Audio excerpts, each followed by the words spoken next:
नमस्कार दोस्तों, Pakistan is crying right now. So the title name is okay. So बहुत सारा रिक्वेस्ट है इस वीडियो के बारे में, तो फाइनली मैं आ गया रिएक्शन करने के लिए। All credit goes to Alok sir, DD react YouTube channel. Please visit and subscribe to his YouTube channel. I love you sir and is very popular YouTuber. Okay, तो चलिए शुरू करिए। Original video link description. So जय श्री राम, जय श्री राम, जय श्री राम। नहीं हिंदू हो तो प्लीज़ बोलो एक बार जय श्री राम। तो लेट्स स्टार्ट। नमस्कार, डीडी रेड के एक और रिएक्शन वीडियो में आप सभी का स्वागत है। मैं हूं आलोक। तो आज जो वीडियो लेकर आया हूं, वीडियो है इंडी वर्ल्ड का, यानी कि अपने सम्राट भाई का। तो सम्राट भाई जो है वो बांग्लादेशी कौन सी मीडिया पर बहुत जबरदस्त नजर रखते हैं और वो बहुत शानदार काम कर रहे हैं। बाकी रेस्ट ऑफ द इंडिया को बांग्लादेश में क्या चल रहा है, क्योंकि उनकी भाषा बांग्ला है, तो रेस्ट ऑफ द इंडिया को पता करने में ज़्यादा मुश्किल होती है। और सम्राट भाई लेकर आते हैं आपके लिए, हिंदी में लेकर आते हैं, जिससे कम से कम ज़्यादातर भारत के हिस्सों में जाना जाए कि भाई बांग्लादेश में क्या चल रहा है, बांग्लादेश क्या कर रहा है, बांग्लादेश की सोच कैसी है। और ये बहुत बैकग्राउंड पिक्चर तो बहुत अच्छा है, बहुत बढ़िया। तो उनका ये वीडियो है और शेप पिक्चर ना, टाइटल है pro Pakistani Bangladeshi channel turns into pro India after watching the deadly attacks of India. ये कौन है भाई? ये तो कमाल की बात हो गई यार कि प्रो पाकिस्तानी बांग्लादेशी चैनल जो है वो प्रो इंडिया हो गया। अच्छा जी, लगता है कि अपने भाईजान की पुष्ट पिटाई देखकर इनको लगा होगा कि यार मारे जाएंगे गुलफाम, जरा ठीक से बर्ताव करो। चलिए देखते हैं video. Without makeup she is zero. So sad. नमस्ते दोस्तों, मैं हूं सम्राट चौधरी और आप देख रहे हैं मेरे चैनल इंडी वर्ल्ड एंटरटेनमेंट को। तो जो hardcore Pakistani supporting Bangladeshi channels है, जो कि एवरीथिंग मतलब हर चीज पाकिस्तान के ओर से बोल रहे थे, जो कि हर चीज में पाकिस्तान का सपोर्ट कर रहे थे, और जब भी पाकिस्तान से कोई उल्टा सीधा न्यूज आता है तो उसको एकदम कॉन्फिडेंस के साथ ये लोग बोलते हैं कि पाकिस्तान ने ये कर दिया, पाकिस्तान ने वो कर दिया, पाकिस्तान ने 5 Indian fighter jet shoot down कर दिया है। और जब भी इंडिया फुल प्रूवन फैक्ट्स के साथ कि इंडिया ने उनके मिसाइल डिफेंस सिस्टम को बर्बाद कर दिया, इंडिया ने वहां पे स्ट्राइक्स किया है, उसका फुटेजेस जो कि पाकिस्तान खुद दिखा रहे हैं, वहां पे ये लोग बोलते हैं कि इंडिया दावा कर रहा है ये हो रहा है, इंडिया दावा कर रहा है ये ऐसा किया है। खैर वो सारे न्यूज में शेयर करना जरूरी भी नहीं समझता था, ये सब पागल कुछ भी बोलते हैं। लेकिन मजे की बात यह है कि अब जब इंडिया ने इस तरीके से खुल के हमला करना शुरू कर दिया, तब ये 360 डिग्री यू टर्न मार के अभी एक वीडियो बनाया है कल जो रिलीज हुआ है कि पाकिस्तान हर जंग हार क्यों जाता है। ऐसा भी नहीं सिर्फ इंडिया के साथ, इनफैक्ट हर वो जंग जो है पाकिस्तान लड़ता है, इवन बलोच के साथ भी ये लोग हार रहे हैं अभी। तो रिपोर्ट का टाइटल जो है वो यही है कि पाकिस्तान हमेशा हर जंग में हार क्यों जाता है। खैर चलो, एक वीडियो तो ढंग का बनाया, तो इसीलिए ये वीडियो मैं शेयर कर रहा हूं। और चलिए यहाँ पे देखते हैं कि बांग्लादेशी मीडिया जो कल तक भी पाकिस्तान के गुण गा रहे थे, अभी ये हमला देख के वो डरे हुए हैं कि अगला नंबर कहीं उनका ना आ जाए, तो अभी ये सब कॉन्टेंट्स बना रहे हैं। अभी इनकी दिमाग जो है ठिकाने पे आया है। मैं तो बोलता हूँ 1-2 मिसाइल्स बांग्लादेश में भी गिरा दो, तब शायद और भी ज्यादा ढंग का रिपोर्ट बनाएंगे और भी फैक्ट बेस्ड रिपोर्ट ये लोग बनाएंगे। तो चलिए वीडियो देखते हैं।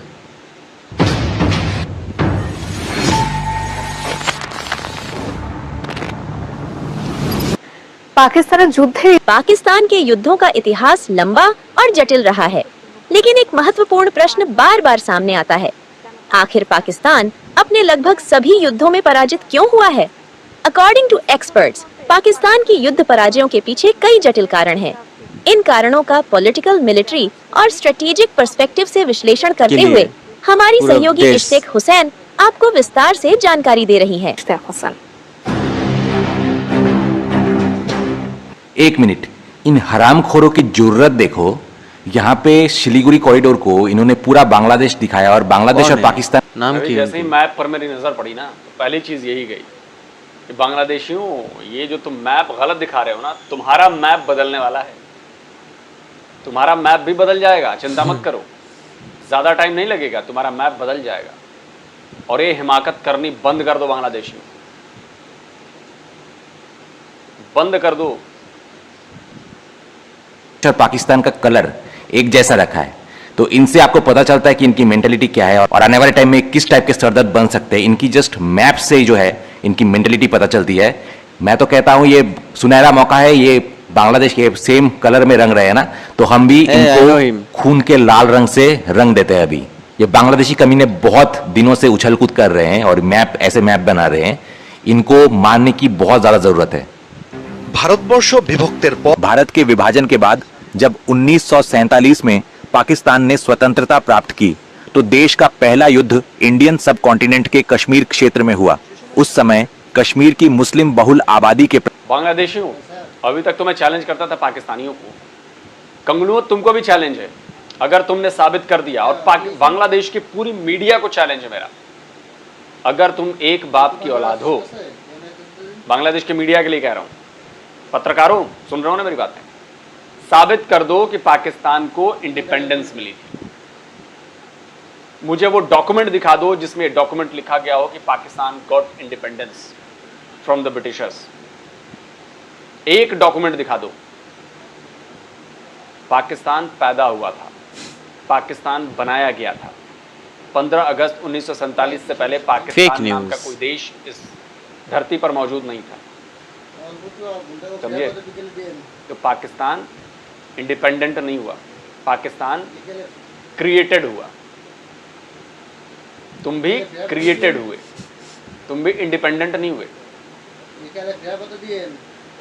के प्रति पाकिस्तान का समर्थन था, जो भारतीय शासन के खिलाफ एक आंदोलन का हिस्सा बन गया। पाकिस्तान उस समय ये भली भांति समझता था कि कश्मीर उसके लिए कितना आवश्यक है, लेकिन युद्ध के लिए वो स्ट्रेटेजिकली बिल्कुल भी तैयार नहीं था। दूसरी ओर भारतीय सेना ने अपनी शक्ति और अनुभव के साथ उस युद्ध में विजय प्राप्त की, जो 1948 में पाकिस्तान की पहली सैन्य पराजय के रूप में दर्ज हुई। इसके बाद दोनों पड़ोसी देशों के बीच तनाव लगातार बना रहा, जिसके परिणाम स्वरूप 1965 में भारत और पाकिस्तान के बीच एक और युद्ध हुआ। इस युद्ध का कारण भी कश्मीर ही था। इस संघर्ष में पाकिस्तान की सेना ने पहले भारतीय भूभाग पर हमला किया, लेकिन इंडियन फोर्सेस ने तुरंत इफेक्टिव रेजिस्टेंस खड़ा किया। इस दूसरे युद्ध में भी पाकिस्तान को पराजय स्वीकार करनी पड़ी, जिसका मुख्य कारण था उनकी स्ट्रेटेजिक मिस्टेक और कांस्टेंट प्रिपरेशन की कमी। অভাব ছিল। पूरा देश ভারতের সাথে भारत के साथ 2 युद्धों में हारने के बाद उस समय का पश्चिम पाकिस्तान एक तीसरे युद्ध में पूर्व पाकिस्तान के साथ उलझ गया, जो आज एक स्वतंत्र राष्ट्र बांग्लादेश है।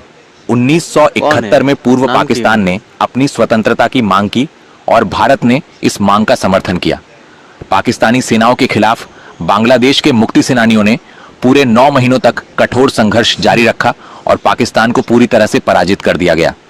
इस युद्ध में पाकिस्तान की हार के पीछे अत्याचार, पूर्वी बंगाल में जनता का समर्थन खो देना, मुक्ति सेनानियों का प्रभावी प्रतिरोध, भारत की सैन्य सहायता और नेतृत्व प्रमुख कारण मानी जाती हैं। কারণ হিসেবে বিবেচনা করা হয়। এই 3 যুদ্ধ ছাড়াও পাকিস্তান इन 3 युद्धों के अलावा भी पाकिस्तान अपने इतिहास में कई बार भारत के साथ संघर्षों में उलझ चुका है, जहां सफलता I know से it. ज्यादा विफलताओं की कहानियां देखने को मिलती हैं। और पाकिस्तान की इन बार बार की हारों के पीछे सबसे बड़ा हाथ उसकी मिलिट्री सिस्टम का ही माना जाता है। अक्सर ऐसा देखा गया है कि पाकिस्तान की सेना अपने विरोधियों के खिलाफ स्ट्रॉन्ग स्ट्रेटेजी रेडी करने के बजाय देश की इंटरनल पॉलिटिक्स में उलझ जाती है, जिससे उनके युद्ध कौशल पर गंभीर और नेगेटिव इम्पैक्ट पड़ता है। যুদ্ধ কৌশলে মারাত্মক প্রভাব ফেলে। আর এমন ব্যর্থতার और ऐसी विफलताओं के कारण पाकिस्तान ने कई बार इंटरनेशनल सपोर्ट भी खो दिया है। इसी वजह से उसका स्ट्रेटेजिक अलायंस कभी भी स्थिर या मजबूत नहीं रह पाया। दरअसल पाकिस्तान की पराजयों के इतिहास में उसकी कूटनीतिक विफलताओं ने एक अहम भूमिका निभाई है, क्योंकि जब भी वो किसी युद्ध में उलझा तो ग्लोबल स्टेज पर संबंधों की कमजोरी के कारण उसे न तो किसी देश का समर्थन मिला और न ही कोई जेन्युइन सपोर्ट। টাই পেত না। সবশেষ এটা বলাই বাহুল্য अंत में ये कहना अनुचित नहीं होगा कि पाकिस्तान की युद्धों में हार का मुख्य कारण उसकी मिलिट्री और स्ट्रेटेजिक प्रिपरेशन की कमी, দুর্বল নেতৃত্ব, वीक लीडरशिप, Fake news. अंतरराष्ट्रीय संबंधों में अस्थिरता और इंटरनल पॉलिटिकल डिविजन्स भी थे। প্রধান কারণ। Ishtiaq Hossain, ATN news. देखिए मैंने इन चारों जो युद्ध हुए हैं, इन चारों युद्ध क्या मतलब, मैं अगर आपसे कहूं कि जो छोटे मोटी वजह से ऑपरेशन मेघदूत हुआ सियाचिन वाला, या और भी छोटे बड़े जितने भी इंसिडेंट्स हुए, उसमें बहुत डिटेल में मैंने वीडियोस बनाए। और बांग्लादेश वॉर पर मैंने पूरी एक प्लेलिस्ट है मेरी, उस पर पूरी सीरीज है।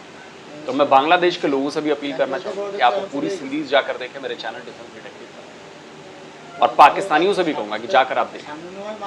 उसमें इतनी डीपली रिसर्च मैंने की है, मैंने पाकिस्तानी उसमें सबूत दिए हैं, बांग्लादेशी सबूत दिए हैं, इंटरनेशनल सबूत दिए हैं। आपको एहसास होगा कि आपकी आर्मी, पाकिस्तानियों की बात करें, आपकी आर्मी आपके साथ क्या कर रही है। इस बार भी आपकी आर्मी ने आपको एक ऐसे मुहाने पर ला दिया है जहां पर बहुत कुछ हो सकता है। अभी आप अगर ये समझ रहे हैं कि अभी सीज फायर हो गया, देखिए भारत की तरफ से कभी सीज फायर शब्द का इस्तेमाल नहीं किया गया। अब जाकर हमारी स्टेटमेंट्स पढ़िए, पूरा देश हमने कहा कि फायरिंग स्टॉप, फायरिंग रोकी है। अभी हमने मिलिट्री एक्शन रोका है, हमने सीज फायर नहीं किया है। सीज फायर का शब्द आपकी तरफ से इस्तेमाल किया जाता है। सीज फायर का शब्द अमेरिका कौन है? प्रेसिडेंट डोनाल्ड नाम ट्रंप की ने उनकी? कहा, हमने नहीं किया। हमने कहा कि फायरिंग रोकी गई। इस फर्क को समझिए। तो खतरा अभी भी टला नहीं, और पूरी दुनिया ने देख लिया कि अभी इंडिया की पावर, इंडिया की मिसाइलों ने, इंडिया के फाइटर जेट्स ने, इंडिया की फौज ने अभी क्या किया है आपके यहाँ। आप लोग रोक नहीं पाए। हमारी मिसाइलें आपके बेसिस पर गिरती रहीं, तबाह करती रही, आपके लोग मरे, आपके मदरसे उड़ाए हमने जहां पर आतंक की फैक्ट्रीज लगा रखी है, आतंकवादी मारे हमने आपके, और वो सब आपके नॉलेज में है। ऐसा भी नहीं है। देखिए भारत जो दावा करता है, भारत जो कहता है, सबूत देता है, वो आखिर तक हम उस पर कायम रहते हैं। हम अपनी बात से कभी पीछे नहीं हटते। आपका डिफेंस मिनिस्टर कितनी बार अपनी बातों से पलट गए कि हमने 50 भारत के सैनिक जो है वो कब्जे में कर लिए हैं, फिर बाद में पलट गए। नहीं नहीं नहीं, आपके वो आसिफ गफूर, हमने भारत के 2 पायलटों को कब्जे में रखा है। नहीं नहीं, अब हमारे पास एक ही पायलट कब्जे में, दूसरा कहां है, दूसरा बंदा कहां है। आप भारत के किसी एक बयान को दिखा दीजिए कि कभी हमने अपने बयान से पलटी मारी, कभी हमने अपने बयान को बदला। हम नहीं बदलते अपने बयान, क्योंकि हमें पता है कि हम क्या कर रहे हैं।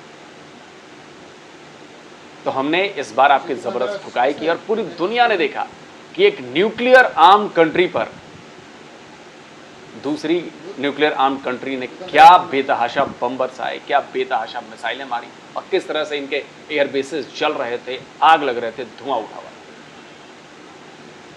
और ये वो मिसाइलें हैं, ये वो चीजें हैं जो हमने अभी 0.00001% भी यूज की। जब हम अपनी पूरी ताकत, अपनी पूरी फायर पावर जिस दिन झोंक देंगे ना, आप समझिए उस दिन क्या होगा पाकिस्तान का।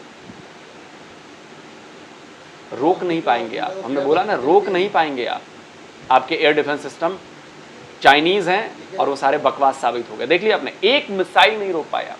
आपकी सारी मिसाइलें हमने रोकी, आपके सारे ड्रोन हमने खत्म किए, और पूरे सबूत जो है आपके सामने हैं। आप सब ने इन वीडियोस को देखा है। चलिए कमेंट सेक्शन में देखते हैं क्या बताना चाहिए। सबसे पहले दीपक चंद्रा ने लिखा है कि आपने इस तरह सच कह ही दिया, हम कंगलू पाक प्रेमियों को बहुत तकलीफ हो रही है। उसके बाद 123 जॉन्स ने लिखा है कि हम बांग्लादेशी ब्रेनलेस मदरसा छाप इस न्यूज की कड़ी निंदा करते हैं। उसके बाद युवराज मलिक ने लिखा है कि 93,000 सैनिकों को आत्मसमर्पण करवाकर पाकिस्तान ने एक विश्व रिकॉर्ड बना दिया। उसके बाद पार्थ प्रतिम ने लिखा है कि पाकिस्तान के बांग्लादेशी समर्थक अब ये खबर नहीं देखेंगे। आई थिंक इन्होंने थोड़ा उल्टा बोल दिया कि बांग्लादेश के पाकिस्तान सपोर्टर्स अब ये खबर नहीं देखेंगे, क्योंकि हमला अभी पाकिस्तान में हो रहा है। लेकिन इस पे मैं टिप्पणी इसलिए कर रहा हूं क्योंकि जो इन्होंने लिखा है वो भी कुछ दिन बाद सच्चाई में बदल जाएगी। अभी हम नालायक बेटे को सबक सिखा रहे हैं, उसके बाद नालायक पोते की बारी है, और उस वक्त पाकिस्तान में भी वो पाकिस्तान जो कि एक्सपर्ट है, पाकिस्तानी लोग डिनायल में रहना। अभी जब बांग्लादेशी लोग डिनायल में है कि पाकिस्तान की हेकड़ी निकल रही है, उस वक्त जब हम बांग्लादेश की हेकड़ी निकालेंगे उस टाइम पाकिस्तानी लोग भी डिनायल में होंगे, अगर पाकिस्तान उस टाइम एग्जिस्ट किया तो। उसके बाद कृष्ण रॉय ने लिखा है कि किसी ने कहा था कि पाकिस्तान हारता नहीं है। ये एक्चुअली ट्रोल कर रहे हैं।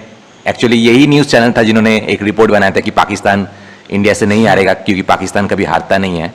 लेकिन अभी ऑपरेशन सिंदूर के बाद उनके मुंह से भी सच निकलने लगा है। उसके बाद नीलोय रिंकी ने लिखा है कि ये सच अब सामने आ गया है और बांग्लादेश के पाकिस्तान प्रेमियों को ये खबर हजम नहीं हो रही। उसके बाद अनिमेश ने लिखा है कि इसके अलावा कारगिल युद्ध में भी उन्हें करारी हार का सामना करना पड़ा था। जो सत्य के मार्ग पर चलते हैं भगवान भी उनके साथ होते हैं। उसके बाद आरपी ने लिखा है कि क्या कारगिल युद्ध की बात भूल गए। उसके बाद पंटू दास ने लिखा है कि किसी ने कहा था कि भारत तो बस फिल्मों में ही जीतता है, असल में तो शून्य है। उसके बाद सुष्मिता साहा ने लिखा है कि सच कभी दबा नहीं रहता, सच हमेशा के लिए सच ही रहता है। उसके बाद ग्रामर पोलर वर्जन ने लिखा है कि इस वीडियो की रीच कंपैरेटिवली दूसरे वीडियो से काफी कम है क्योंकि बांग्लादेशी मुल्ला को यह वीडियो पसंद नहीं आ रहा है। उसके बाद मोहम्मद आशिक ने लिखा है कि इस बार भी हारेंगे, कि यह सुनिश्चित है।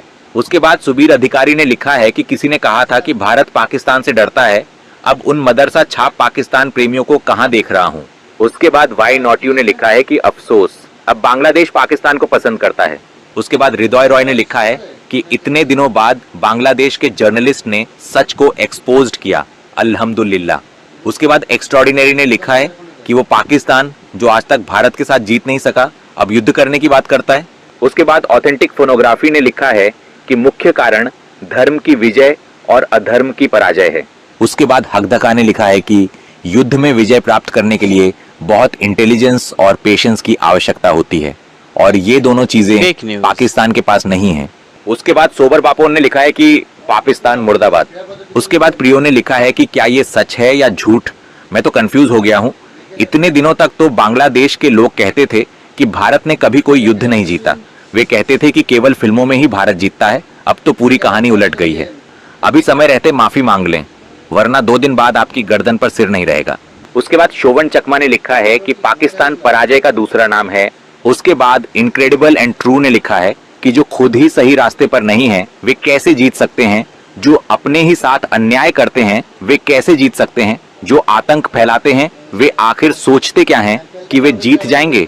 उसके बाद एबीसी ने लिखा है कि दिल फट जाता है, सच में फट जाता है, मेरा प्यारा पाकिस्तान कभी हार नहीं सकता। उसके बाद टॉप 5 मिक्स ने लिखा है कि युद्ध और राजनीति शांत और सेंसिबल लोगों के लिए होती है। उसके बाद शादी ने लिखा है कि पाकिस्तान ने जब हमारे बांग्लादेश के साथ 9 महीने तक युद्ध करके भारी मात्रा में सेना गवाई, पराजित हुआ, आत्मसमर्पण किया और बांग्लादेश छोड़ने पर मजबूर हुआ, तो ऐसे में पाकिस्तान फिर से युद्ध करने की सोच भी कैसे सकता है।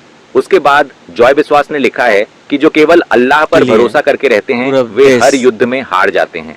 उसके बाद मोहम्मद अराफात ने लिखा है कि इस बार पाकिस्तान विजयी होगा और बांग्लादेश पर भारतीय आक्रामकता में कमी आएगी, इंशाल्लाह। उसके बाद BH10 ने लिखा है कि पाकिस्तान में हौसला तो है लेकिन वो सफल नहीं हो पाता।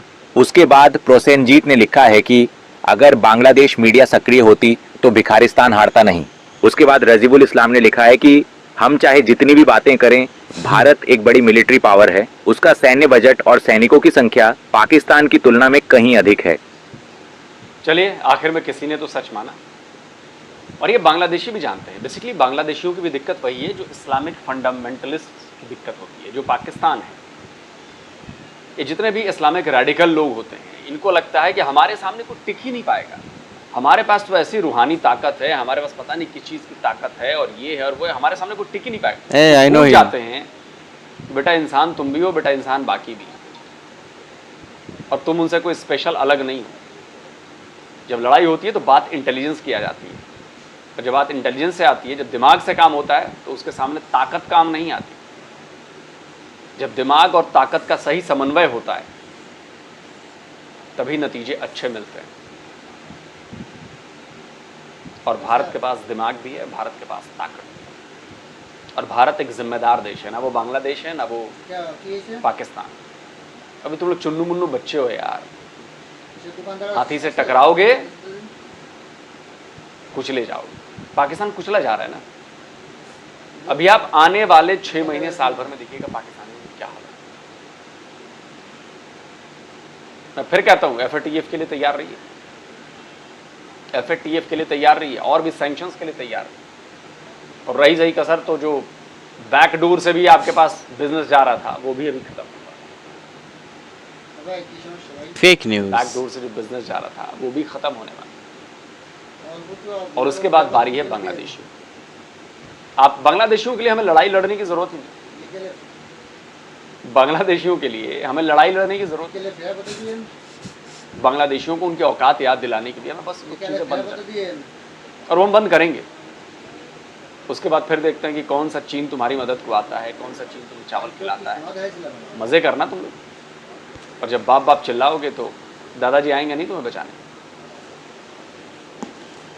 जब बच्चे उदंड हो जाते हैं ना तो बिना डंडे के वो सीधे नहीं होते। तो भारत मारेगा भी डंडा। तुमको भी मौका दे रहा है कि जितना जहर उगल सकते हो उगलो, जितना बवाल कर सकते हो कर लो। क्योंकि हम क्या करते हैं ना कि गगरी को भरने देते हैं, गागर को ना भरने देते हैं। जब वो गागर एक लिमिट पर भर जाती है उसके बाद फिर गागर तो गागर को भी लगता है कि अरे पूरी दुनिया मैंने अपने अंदर डाल ली है और पूरा दुनिया को मैं अपने कब्जे में कर सकता हूँ, समेट सकता हूँ, इतनी बड़ी गागर है मेरी। फिर उसको उसकी औकात याद दिलाई जाती है कि बेटा चुन्नू मुन्नू। तो ये था ভিডিও। তো कैसे लगा অবশ্যই জানান guys. Thank you so much for watching this video. তো কি হবে God knows, I don't know. So thank you so much once again and everyone please से जय श्री राम एंड हिंदू हो तो प्लीज़ जरूर बोलो जय श्री राम। सो प्लीज़ जाइए আলোক স্যারের চ্যানেল ভিজিট করুন, সাবস্ক্রাইব মাই ইউটিউব চ্যানেল। দেখা হচ্ছে নতুন কোনো ভিডিওতে। জয় শ্রীকৃষ্ণ, হর হর মহাদেব, জয় শ্রীরাম, বাই।